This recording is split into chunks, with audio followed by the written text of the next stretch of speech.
İmam Hüseyin radiyallahu anhuma bəşəriyyətin ən xeyirlisi, ən fəzilətlisi olan Muhammed sallallahu aleyhi və sələmin nəvəsidir.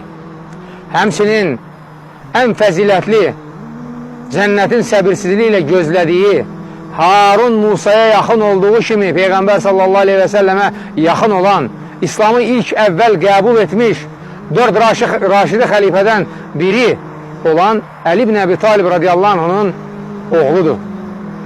Xüsusilə qeyd edək ki, həmçinin Peyğəmbər sallallahu aleyhi və sələmin ciyər parəsi, ən çox sevdiyi və cənnətin 4 fəzilətli qadınından biri Fatimə radiyallahu anh'ın oğludur. Həsən və Hüseyin radiyallahu anh Peyğəmbər sallallahu aleyhi və sələmin ən çox sevdiyi nəvələridir. Yenə bir hədisdə Peyğəmbər sallallahu aleyhi və sələm buyurur ki, Həsən və Hüseyini sevən məni sevmiş olar, Həsən və Hüseyinə nifrət etmiş olan mənə nifrət etmiş olar. Peyğəmbərimiz sallallahu aleyhi və səlləm hələ Hüseyin radiyallahu anhuma uşaq ikən qucağında otuzdurub onu oxşayır, başından öpür, qucaqlayır, əzizləyir.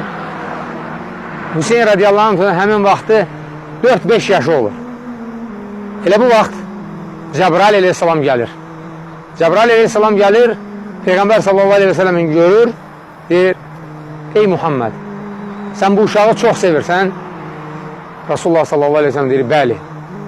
Deyir, təəssüf ki, sənin ümmətindən bir toplum müsəlman onu qətlə getirəcək. Qırmızı torpaqda. Bu qırmızı torpaq Kərbala torpağıdır. Həmin yerdə Peyğəmbər sallallahu aleyhi və səlləmə əvvəlcədən Cəbrail aleyhissalamın xəbər verdiyi kimi Hüseyin radiyallahu anh'ı şəhid ediblər. Allah ona rəhmət eləsin, Allah ondan razı qalsın, Allah onu bütün müsəlmanlara örnek olan müsəlmanlardan etsin, biz ondan və onun kimilərindən örnek götürək. Allah subhanət hələ bizə əhl-i beyti sevməyi, əhl-i beyti sevən kimsələri sevməyi nəsib eləsin.